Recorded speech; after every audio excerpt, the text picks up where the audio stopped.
Hey, welcome all. Welcome to the Common Good Podcast, Tuesday edition on March 8th of 2022. A day, Robb Ryerse, that the Pagitts really celebrate every year, starting 31 years ago when the birth of our second child took place 31 years ago on this day. So it's his birthday, Taylor Pagitt's birthday. So happy birthday to the boy.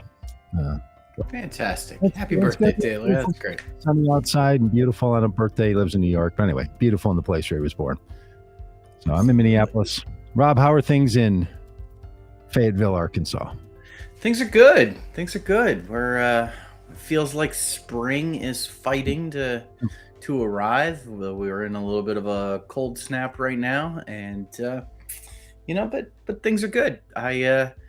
Doug, I don't know if you saw this, but I went a little bit viral on Twitter this I've been hearing this. I'm just glad you still have time for us around here on the podcast. Yeah. After that, I mean, I want to be very careful to say viral for me. I don't know. What would you like? What would be the Twitter stats that would consider that you would label yourself as viral? Oh, I don't know, 100,000 views, retweets, that kind of stuff, somewhere in that ballpark. Yeah. Really? Yeah. I mean, when we've done those for you, the ones that went viral, that's what they were. That's the level. Yeah. Well, I mean, okay. So maybe this is viral with a small V. Then I don't know. I normally have no idea what gets to count as viral. What happened? I tweet. I tweet innocuous things. I typically get 5, 10 likes. Maybe a retweet, I mean, like I am not a social media influencer. So I think Friday or Saturday, I tweeted 2 very innocuous tweets. One was, if you want to understand the religious right, read Jesus and John Wayne by Kristen Dumas. And the other was, if you want Marjorie Taylor Greene out of Congress, don't you? Help Marcus for Georgia make that a reality. 2 very I tweet stuff like this all the time. Just innocuous all the time. 500 likes and 45 retweets on the Jesus and John Wayne, and 1,800 likes and over 300 retweets on the Marcus for Georgia tweet. It's just, Saturday, I was in Kansas City visiting the Kansas City Institute of Art. Not for me, because I am the world's worst drawer, but I happen to be in a family of really talented artists, one of whom is graduating from high school and going to college. And so anyways, I was touring the Kansas City Institute of Art, looking at my phone, going, what is going on? And there was no big pickup. It wasn't like somebody famous retweeted. It just kind of took off. It was weird. Well, dude, you have once again gone into the deep dark world of never being able to understand, what makes love, what is a sense of serenity and peace in a human heart, and what makes Twitter work. Exactly. Hey, just yesterday, I was ranting about the former attorney general talking to the former failed presidential candidate, Donald Trump. And Donald Trump was saying to Bill Barr, I'm going to go tweet about this now, and in sort of a way to poke at Bill Barr, because Bill Barr had asked him to stop saying things. And then Trump looked back at him and said, do you know what makes a good tweet? This is straight from Bill Barr's mouth in an interview that I watched on Sunday. Trump says, do you know what makes a good tweet or a successful tweet? And Barr says, what? And he says, just the right amount of crazy. And then Bill Barr starts laughing when he retold the story. And so I thought that was kind of funny, which I thought was horrible, that the president of the United States is using a mixture of, crazy talk in his public statements. But maybe somewhere you found just the right amount of crazy. I guess the real question is that gonna float? Is that gonna get you 1,000, likes and hundreds of retweets when you launch your Truth Social account? Doug, if you listen, we need to sign. I think we absolutely need to do this. I Yes. think our podcast listeners need us to do this. We need to take a deep dive into Truth Social. We need to this week create Truth Social accounts and attempt to get ourselves kicked off of Truth Social and screenshot it all and talk about it next week. Absolutely. Because apparently, for those who don't know, Truth Social is the currently failing social media network started by Donald Trump with Donald Trump money as a for-profit company. No, I'm sorry. You just said, in all seriousness, the phrase "started with Donald Trump money." There's no way Donald Trump put a dime into Truth Social. He's the primary owner of this thing, and is using it to grift money off of all of his followers. So that's what he's up to. Devin Nunes is running it. Devin Nunes is a former congressman from California who has given up all of his calls to be sure that Benghazi was properly adjudicated, and now is running a failing social media network that just launched, and it's the alternative to Twitter that Donald Trump was removed from because he could not seem to not violate its terms of service. Somehow Twitter having a higher level of standard than the United States Senate for the behavior of the president of the United States, removed from Twitter. So they're launching this new one, and I don't think we can do it this week from what I have seen so far, because I think they're still only letting small numbers of people in. I think we have to get on a wait list because they don't have the network built large enough to make it happen. But I like your idea, because what I saw the other day was that Truth Social has a very strict set of rules about what you can and cannot say on their social media site.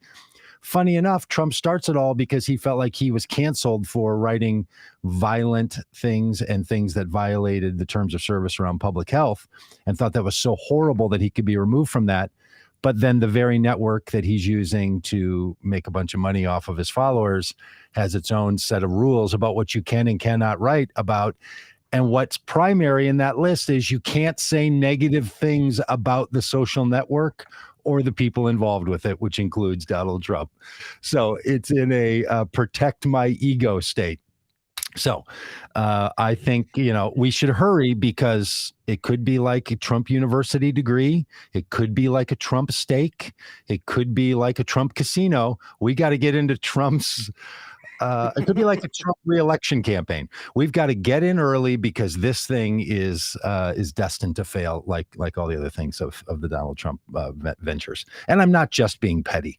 I really do think it's not going to last long, because social networks like this, if they don't have tens of millions of people, they're really useless. I mean, it'll start looking like the algorithm of my Facebook feed, which I cannot figure out why Facebook shows me what they do. I have 5,000 friends, in my personal profile thing. I look at statuses all day long of people. I have no idea who they are. The people close to me in my life, my own relatives, I rarely see them. I cannot seem to figure out. I think I need to click the button that says only show my favorites, but it makes it quite boring. And that's what Truth Social is going to become. But I think you're right. We screenshot it. We follow along. We see how many things that we say that are truthful. We have to only say truthful things. Yes. How many truthful things or opinion that we express gets us kicked off of Truth Social, because I don't think it's going to take long. Yeah. As you were talking about it, I had seen a friend of mine post on Facebook earlier today that he had gotten his Truth Social account. And so I just, while you were talking, Doug, I sent him a message and asked if it's invite based. And if so, I'd love one.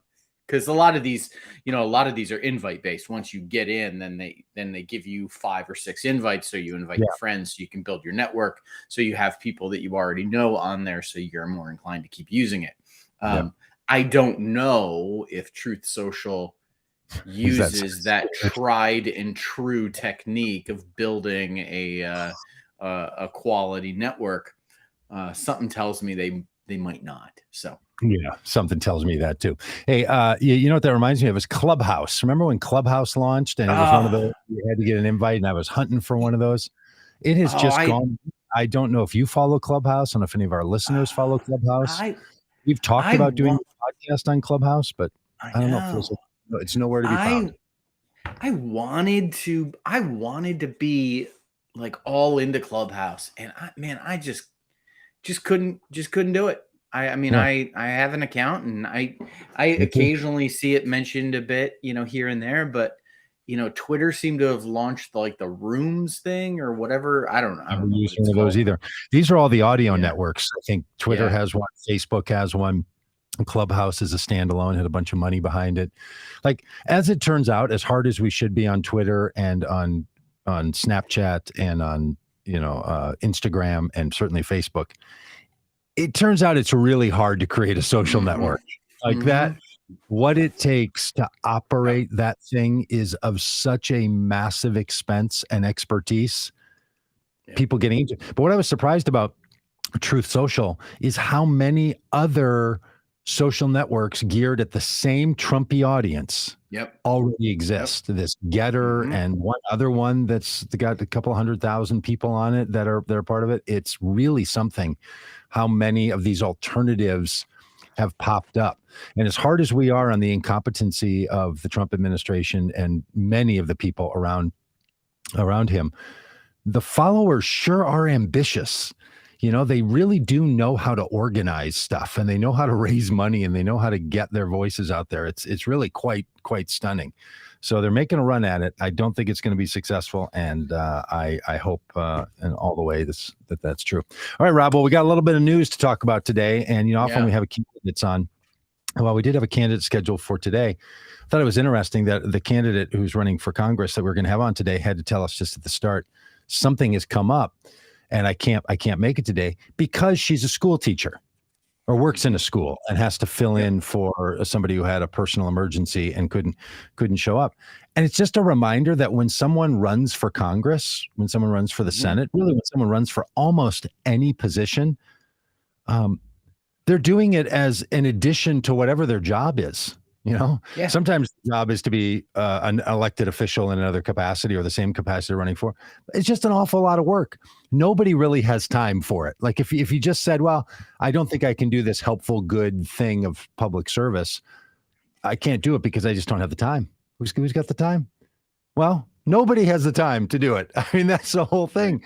I mean, I know there's one, former political candidate that's currently unemployed and just living his retirement in Florida. That guy maybe's got time to do it. He's got nothing else to do other than respond to lawyers. But other than that, I think most people are just frankly a little bit busy. So I thought that was instructive that Mhm. here this person that we want to talk to because she's running for office has to reschedule because she's like, I actually have so many other things going on, and one of those has had to take priority today. Yeah. Yeah. And so we're gonna reschedule with her, and I can't wait to have the conversation with her because she is a uh, a fascinating person running in a super interesting race that I think is really going to be educational for folks. I think it's one of those races that, and I don't want to. I'm just teasing it here. I don't want to let the cat out of the bag, so to speak. But it's one of those races that people would think, wait a minute, what? And Huh? yeah, so it'll be interesting. So stick with us. We'll reschedule as soon as possible.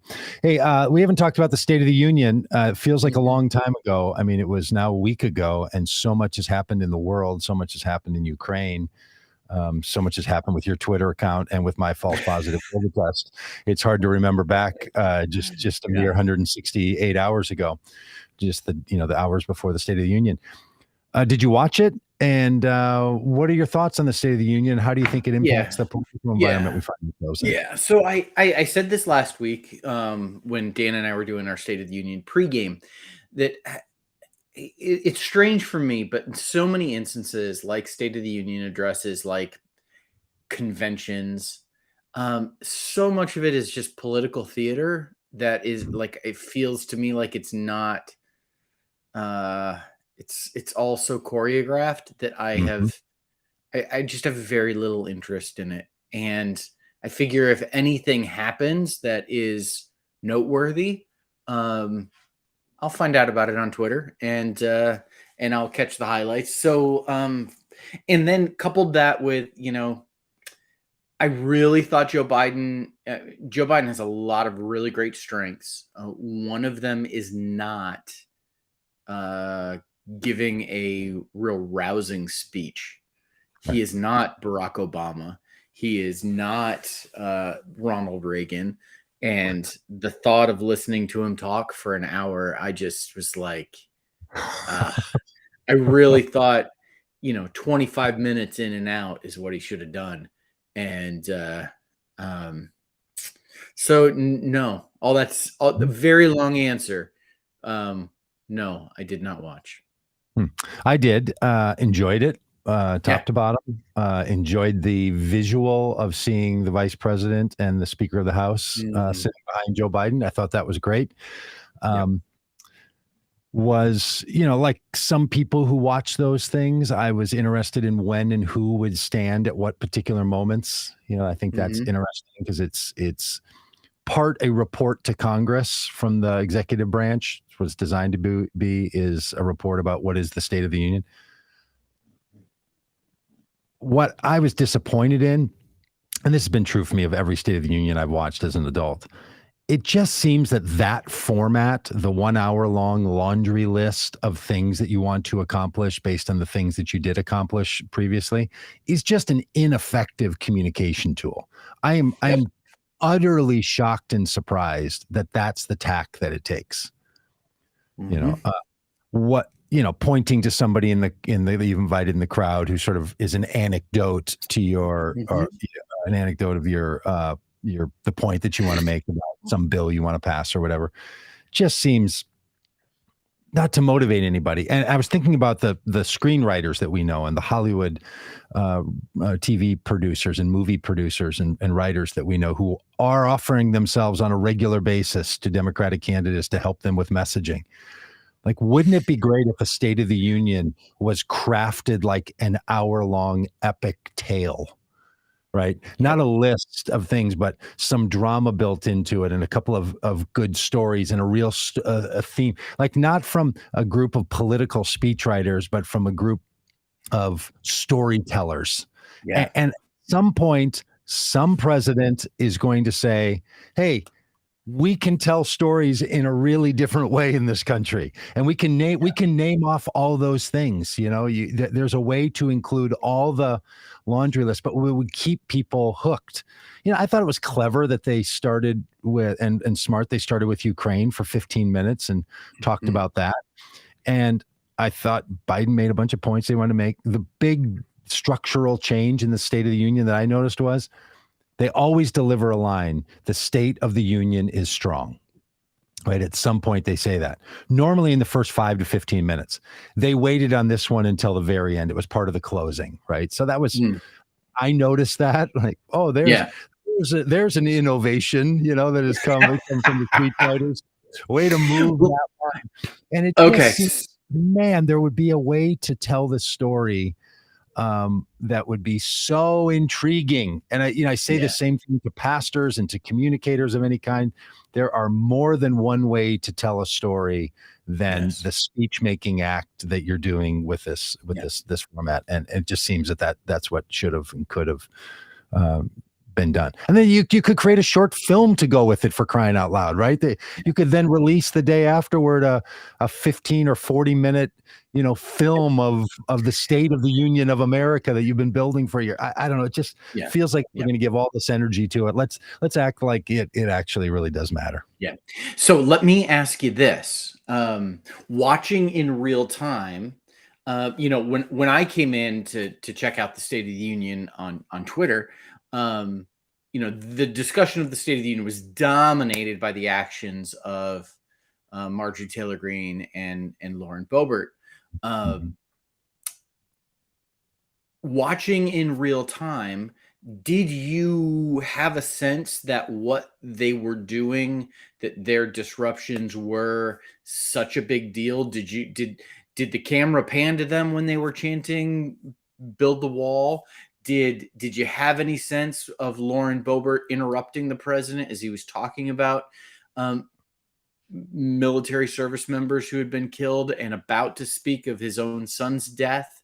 And did you have any sense of, like, this thing that is going to coming out of the State of the Union, the dominant conversation, at least that I saw, was about the actions of these two congresswomen.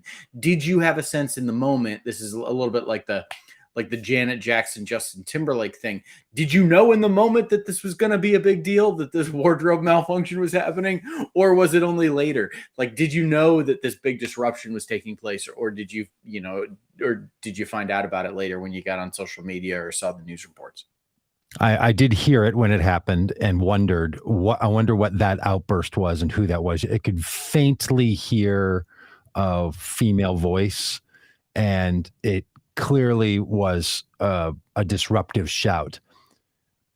Couldn't really make out the words. Once I heard a recount of that the words were 1,000 or 30 servicemen in Afghanistan or whatever it was that was yelled about deaths in military situations, which was clearly trying to peg the death of the Marines in Afghanistan on Joe Biden.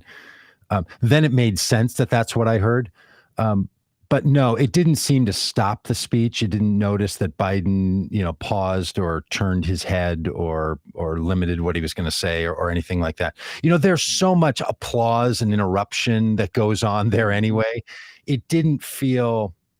It reminded me back, I don't know, 12 years ago when the congressman yelled out, "You lie," to Joe Biden or to Barack Obama, and he was censured. Like yes.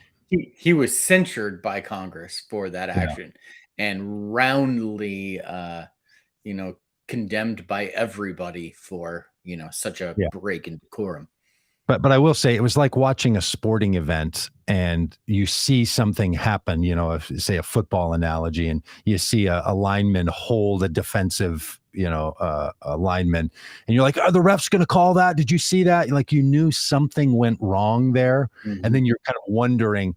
So like you, I just started looking around on the internet, in the 30 seconds to 2 minutes afterward, and I saw all these tweets of people like, what was that? Who said that? And then people, stirring up and getting interest, which tells me people watch this.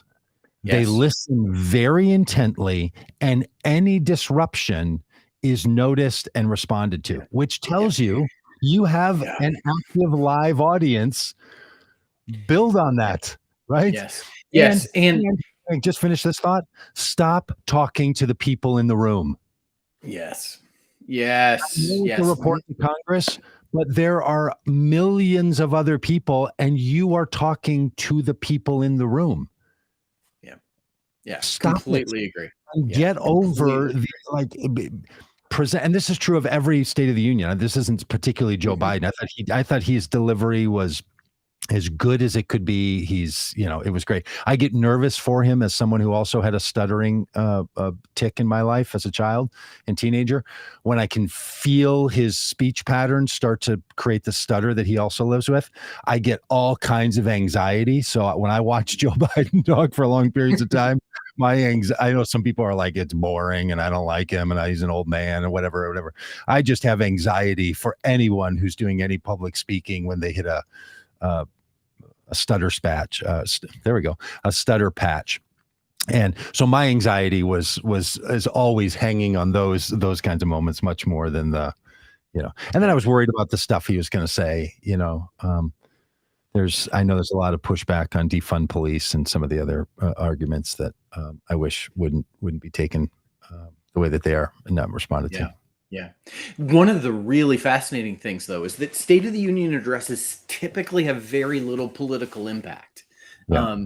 Like the political conventions, when someone accepts the nomination and they officially become the nominee of their party, they talk about there being a bump in the polls after that, and how big the bump is, and there's some sense that those things are going to have political impact. State of the Union addresses typically don't. They typically don't have political impact at all. There is no State of the Union bump. Yeah. Except Joe Biden got one. He got an 8% bump in his job approval ratings after the State of the Union address.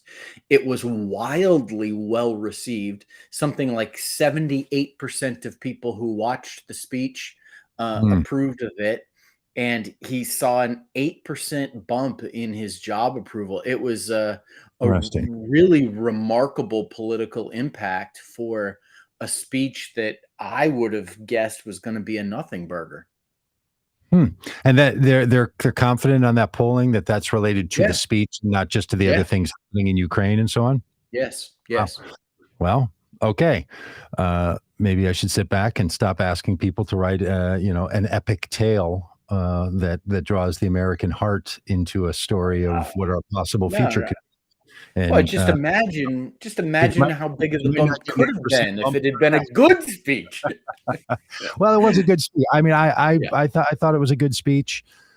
It, there were a few things I thought that he could have labored on a little longer. I was surprised that voting rights didn't come up more often. I was surprised that he didn't tie the insurrection and the destabilization that has been caused by one of the political parties in this country to what's going on in Ukraine. I thought that was an interesting non-association, which I think was intentional.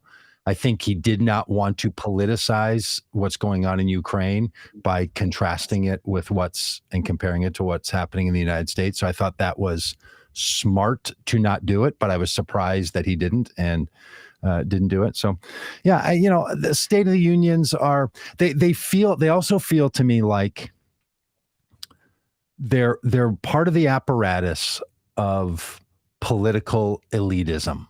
And I don't mean one political party over the other. I mean the way that our representatives and the way that our elected officials are held up and are talked about, the honorific nature of our politicians.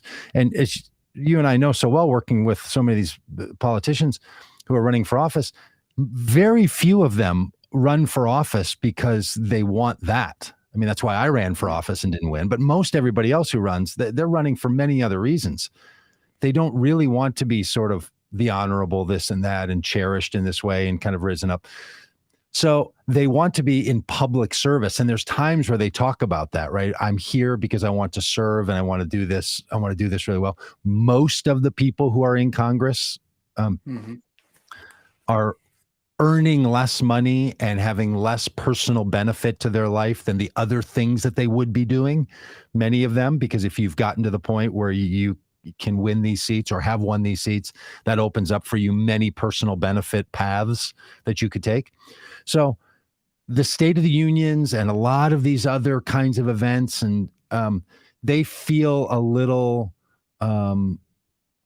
award ceremony like to me, which, I've just got I just think that we have too much of that in our politics as it is. And something a little different would be a pretty good thing.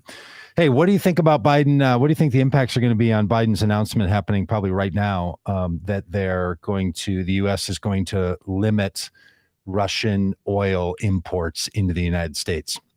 This has been something that Republicans have been banging on him for the last, 5-7 days, saying that he really needs to do it, and he won't do it because he's kowtowing to the environmentalist wing of the country and all the rest. Do you think there's anything politically meaningful separate from whether it's good strategic pressure on Russia or not? Do you think there's anything political in there? Yeah, this is going to be a complicated one. For better or for worse, one of the metrics that people use to judge a presidency is gas prices.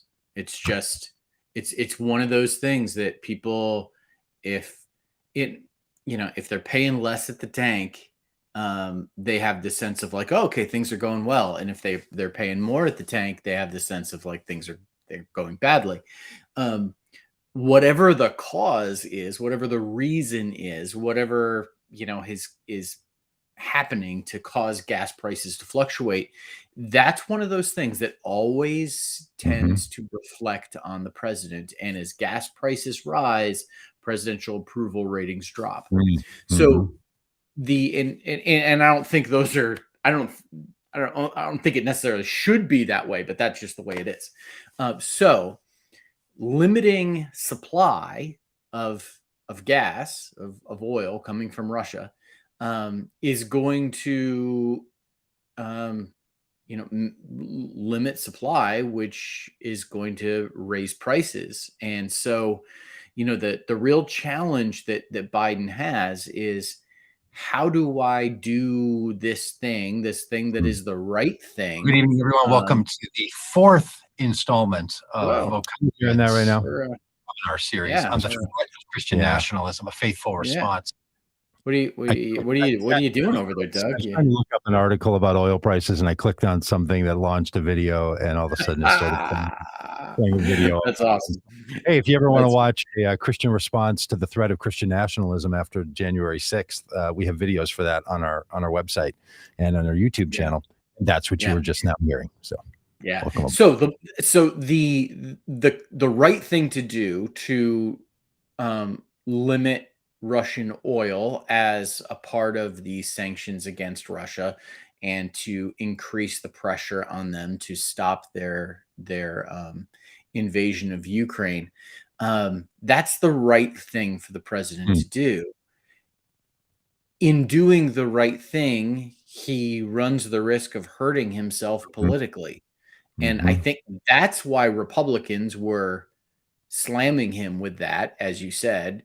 They were trying to pressure him into doing it because it can hurt him politically. Now, what I think the president ought to do is the president ought to say, listen, we need to talk about sacrifice here in the country, and frame that sacrifice not in terms of the American public needs to sacrifice more by paying more at the pump, but rather, I think what he needs to do is talk to the oil companies, the major oil companies, and say, hey, it's time for you to make a sacrifice, and prices need to be frozen.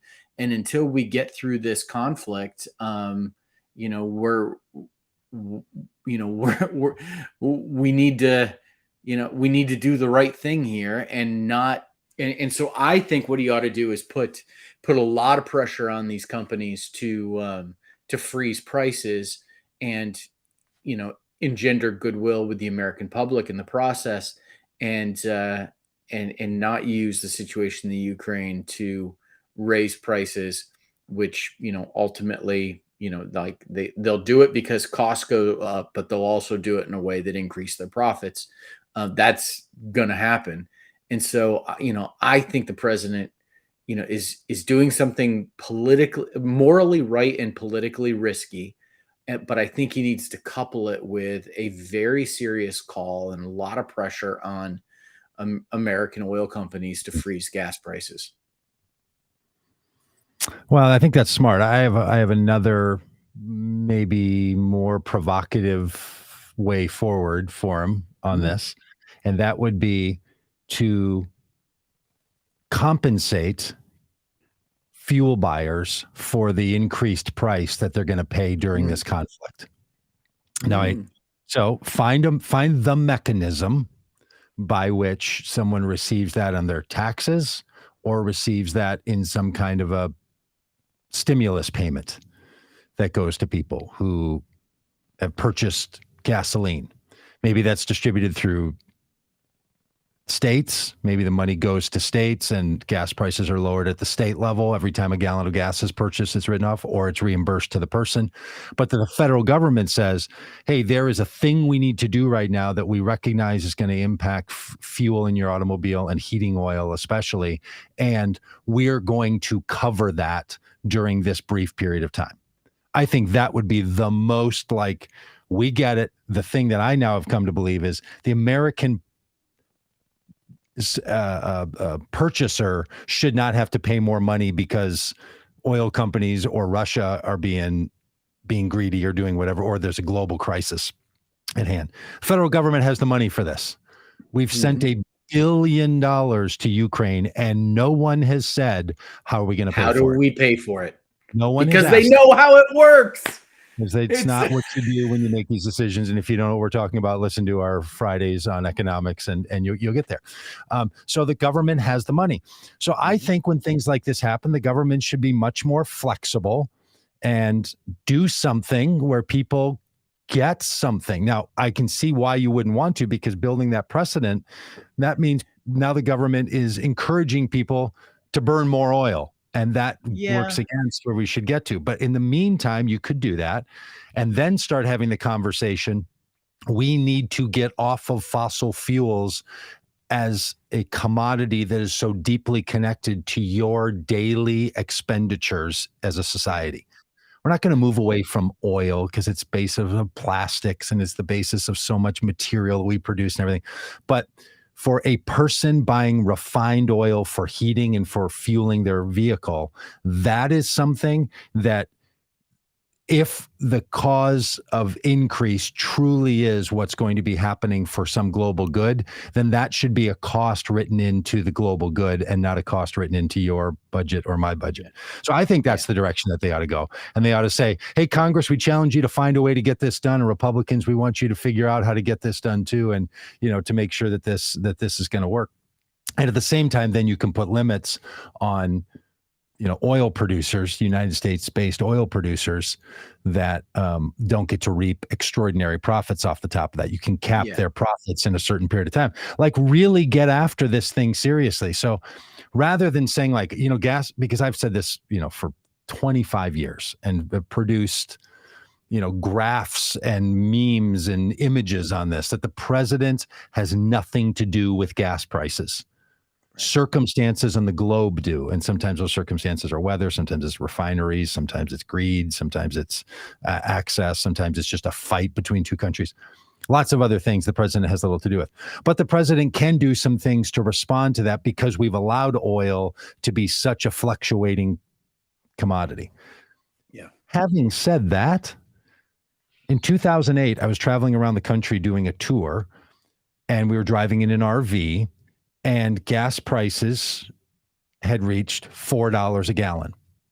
And in 2008, we were told, and there was a big push, there was a whole conversation, remember this phrase, peak oil, that we were reaching a level where gas prices would never again be below $5 a gallon. We were hitting 4, it was going to go to 5, and it would never drop back down again. I don't know, it was like $1.39 or something a couple of years ago. Like, look, gas prices are all over the place, and we need to get that out of this crazy fluctuation that happens on fuel for automobiles and for heating. We need to find a way to get the fluctuations out of impacting our economy. I'm not sure what the answer to that is, but look, gas prices are nowhere near as high as they were in 2007 and 2008. Now, that's not an excuse. I'm just saying they're going to come back down. And we shouldn't be selecting our president based on gas prices, no matter who the president is. I mean, if gas dropped to 14 cents a gallon, it wouldn't be like, well, let's keep Joe Biden in office just because gas prices are low. Like, the president is actually more valuable than just the gas prices. Yeah. So anyway, I feel like these are the kind of political things and machinations that people should be thinking about and doing something about and working on. And I think, as long as we're giving out money, which we apparently are doing now, we just write checks, auto deposits into U.S. citizens' bank accounts, into foreign country bank accounts. On the other hand, California is charging people a surcharge for driving more miles. So what I'm talking about would be the opposite of that, right? You'd get a bonus. People would start driving around just to get the gas money from the government. Yeah. I would have to think about it. I think your idea would have to be coupled with some capping of prices, because it ultimately that money trickles up to to the oil companies. And is less like they're the ones ultimately who benefit from that, because if that money goes to paying higher prices, So and there's some stuff. There's something there there's some things you can figure out about how much they can charge and how much profits they can reap and how they're going to be taxed on any money that the companies. That money that's spent on fuel then is prorated across the gas companies, and that's something that they're going to be taxed on. There's all kinds of ways you can get there. I will say that I live in a state where we choose to fund our roads off of gas taxes, and gas taxes are related to the price of the fuel. So one of the things that's happening is, like in the state that I live in, we have an enormous $7 billion budget surplus right now. because the Biden economy is so strong that there's just so much extra revenue, especially on sales tax and on corporate tax payments. It's so high right now that this rise in gas prices is just going to balloon the surplus in the road budget, and then it will crash. In 2 years, it'll go. It'll be depleted or it'll be lowered significantly because the price of gas will go down. So anyway, there's a lot of other impacts to higher gas prices that also have these ripple effects across the system, which is why you could find some way to do something as some kind of a rebate through your state if gas prices get high. And one of the things they're talking about is doing a tax holiday. So you say to states, hey, you, like Minnesota, and maybe you're saying in Arkansas, you are using tax on fuel for cars, especially, but also for heating oil. And that's how you're funding, your roads and so on. The federal government's going to say, cut that tax, whatever you're charging in tax to your citizens, and the federal government will backfill that amount of tax. So that's another way for the government to move money to the states, right? So you and I would pay $1 less a gallon because we're paying about $1.06 per gallon in tax, and that would be lowered. And then the federal government would reimburse the state for that amount. So there's a lot of ways that this thing can go, and I think they should be jumping on all of them. I think this is the time to start fussing with the federal government spending money across our system every possible way, and not just through the big Build Back Better bills. I think there's another way to get there. Yeah. So gas prices has political impact. The president's ability to tell his story has political impact, and we're going to see that political impact and how it plays out through the midterms. Midterms have started. We had our first voting in Texas on Tuesday in the Texas primary. Not a ton of surprises. Those of you that listen to the podcast, heard me talking last week about Jessica Cisneros as my candidate to watch in Texas, running against Henry Cuellar, one of the most conservative Democrats in the House of Representatives, in a primary.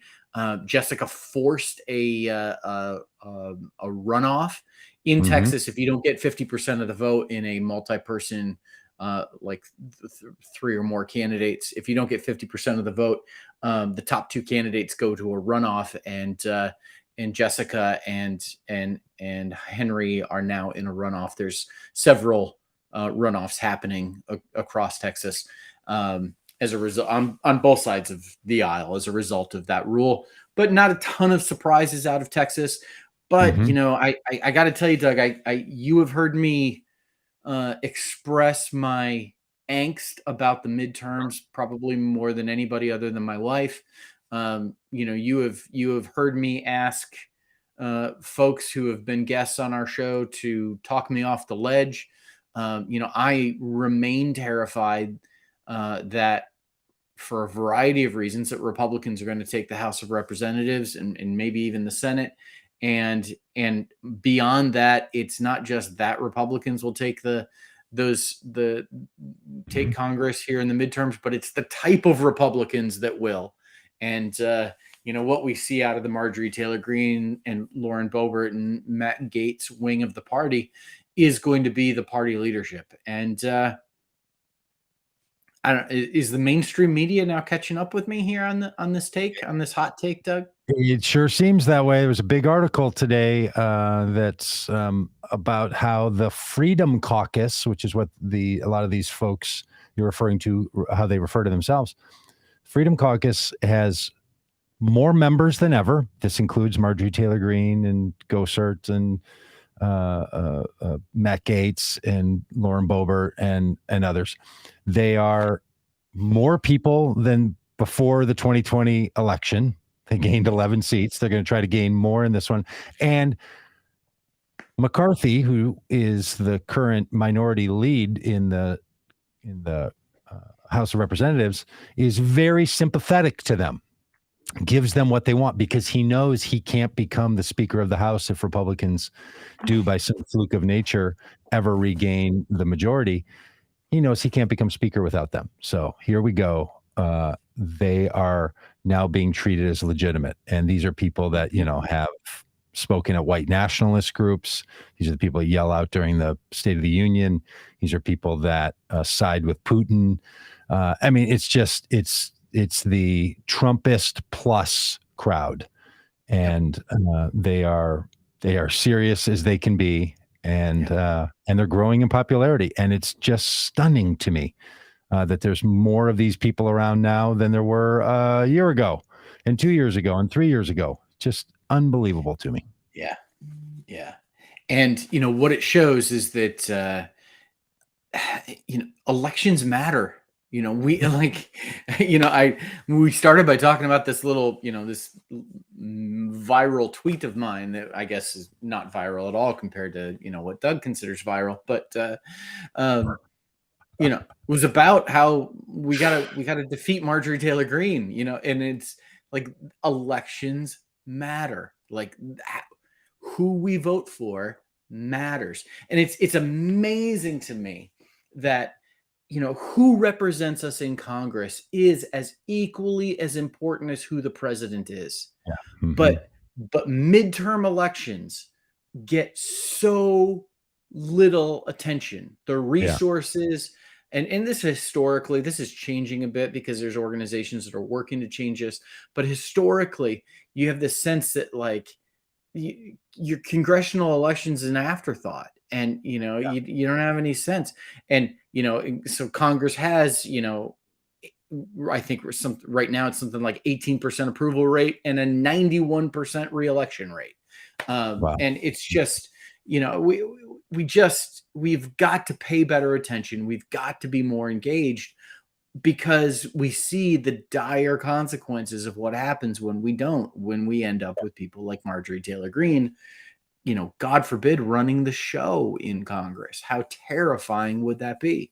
But there was, on the Senate side, a little bit of good news, little sense that Republicans may not be in a position to take back the Senate as previously thought that they might be. Things aren't aligning quite as good as they were hoping. The map matters, where the seat, because every House seat is up for re-election every 2 years. Yeah. Senate seats are every 6 years, and they're on a rotating basis. They're on it's not all at once. So not everybody's electing a senator right now.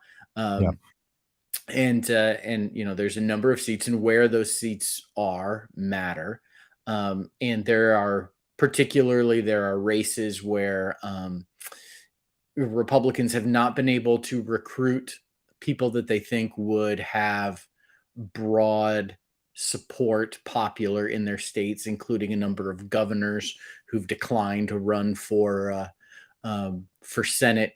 And the Trump-backed candidates seem to be sputtering a bit against the people that they're challenging, and it looks like Democrats are holding a tremendous fundraising advantage in these Democratic Senate races, which as it's really too bad that we often judge the viability of a campaign based on its fundraising numbers.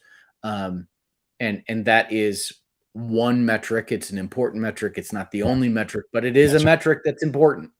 And Democrats right now are in these key states of Georgia, Arizona, Nevada, Pennsylvania, key places where there are Senate races. Democrats typically are holding really significant fundraising advantages over Republican challengers. So all that bodes well. So there is some sense that what looked really, really bleak for Democrats in the Senate is now there might be a little bit of light shining. So, that's a good thing. If, obviously the nightmare scenario for the Biden administration is for Republicans to take both the House and the Senate in November. Yeah, look, if they get if Republicans gain control of the House, it's going to stall things just as they would stall it in the Senate. The Senate's already there's a demand in the Senate for big things to have a bipartisan agreement on them, and Republicans are unwilling to have a bipartisan agreement on big things. So it's already sort of stalled out, and I think it's going to be interesting. I don't think that the ball is in the air yet. Taking a basketball analogy, a tennis metaphor. Okay, basketball would be a good one too. I was thinking like the ball in the air to start the game with a little. Oh, I was saying that the shot's left the hand, because there's a point at which once the shot has left the hand or come off the tennis racket or the ping pong paddle or whatever, once that ball is now moving, all the conditions that move the ball, there's a period of time between when it leaves the racket, leaves the hand, and before it lands wherever it's going to land, that you don't know where it's going to land, right? So some things in politics, they've already left the hand or left the racket. Other things have yet to be struck, or the push has yet to happen off the hand. I think that's where we are in control of the Senate and even control of the House. I don't think the conditions are yet settled. I think by the time you get to October, they're settled, right? Then it's just tallying, what the condition. And there's a few things that could happen. There could be a gust of wind, in a tennis match or something that could move the ball a fraction, and that could change something. But barring, just a small amount of movement, turnout or rainy weather or something, it's pretty well settled. I don't think we're there yet in this. I know that people talk about the set of conditions and everything. I believe that we're in a place where it's still really up in the air. What people choose to do, who chooses to run, what they choose to say, how people choose to spend their time and energy and money, how good Democrats are at being politicians or how good Republicans are at being politicians, that is still will impact what the ultimate outcome is going to be. I don't think it's as determined. Now, could be wrong. We could look back and say, oh man, it turns out you do some polling, people made up their minds. It was settled in spring of 2022. And that was just all wasted energy in between, it'll be curious to see how this actually goes. I'm choosing to believe, I think there's a good reason to choose to believe this. There's still a lot of impact that can be done. We're still in on it. Let's hope so, because that's the work that we're doing. Yeah, because it's if you're a Republican, you want the other side to be true. You want to say no. Historic trends tell you this is what's going to happen. This is sort of how it goes. There's only 5 seats. We can name them. We can get them. We can gain control. All of that. I don't, because Joe Biden is the president, though. Yeah. It blunts a lot of the worry. And that's why Democrats get less motivated, because they don't have to be as worried in this election as they will in 2024 election, because the impact will be blunted by a president who will stop the federal government from doing very, very bad things that it could otherwise do if it was in the hands of all Republicans again.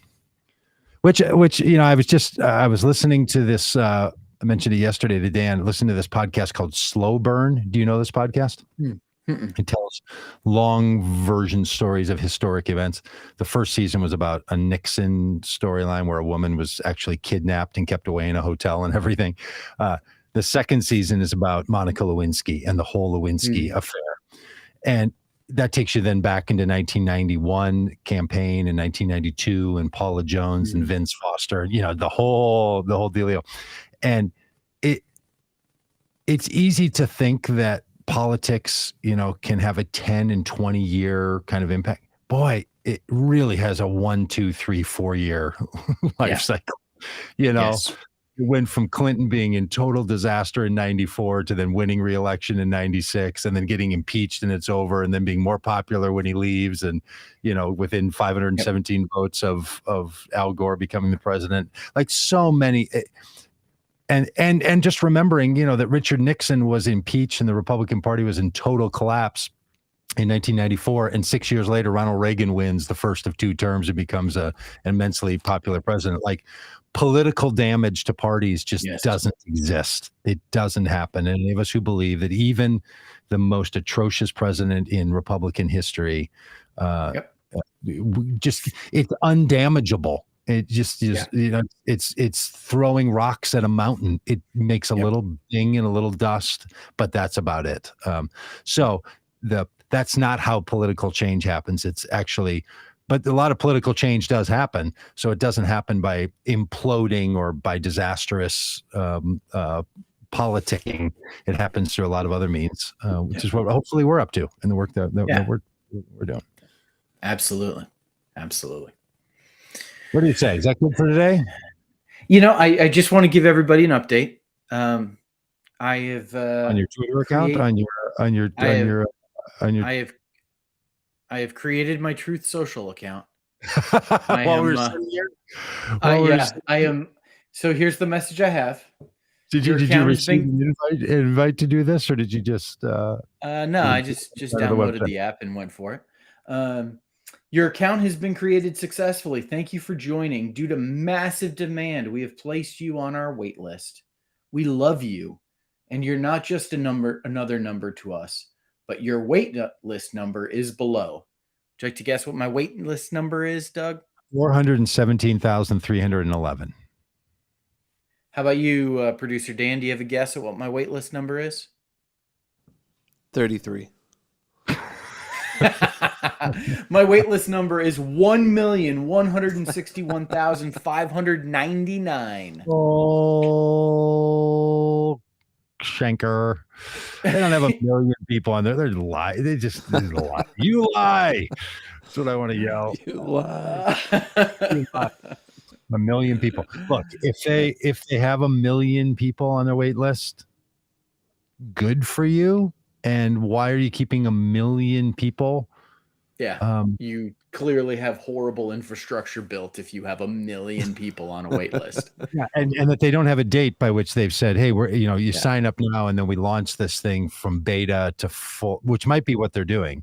But in fact, it doesn't say it. I will say something about that message that strikes me is Donald Trump's use of I love you and like feelings of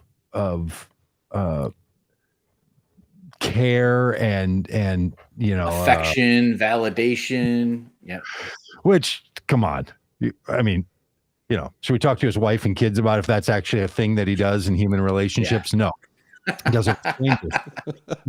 But the fact that they utilize that kind of language there so directly, we love you. Yes. Yeah, it's really something. There's something to learn there. So maybe by the time we talk again, I will have gotten into Truth Social and gotten kicked out. So you think they're going to process that million people in the next 168 hours? That would be awesome. I think we're months away from getting on it, but I too will go on. I want it to be like those Snapchat kids that told them that there were 440,000 people coming to their rally. They were expecting a million people in Tulsa, and 18 showed up, including Herman Cain, sadly. Yeah. Well, you forget about that. You forget about all the people who went to Trump events, got COVID, and died. It's no good. All right. Well, thanks for the fun and rambling conversation about all such things. And all the best to the people in Ukraine. We talked about this yesterday, so it's probably what we can get out of today. But, just terrible, terrible. Yeah. All right. Hey, tomorrow we're going to talk to Paula Williams. Paula is a transgender person and is a pastor and has come through her own change in conservatism. And we're going to talk about what we can do about the people who are so impacted by transgender bias and bullying and cruelty in our world. So Paula Williams tomorrow at the, on the podcast here. Awesome. 10 a.m. Central, 11 o'clock on the East Coast, 9 in the mountain region, 8 out on the left coast, and then whatever it is in Hawaii. I don't know. And that's all the places, right? It's all the time zones. That's it. It's very American centric of you. Thank you. All right. See you tomorrow.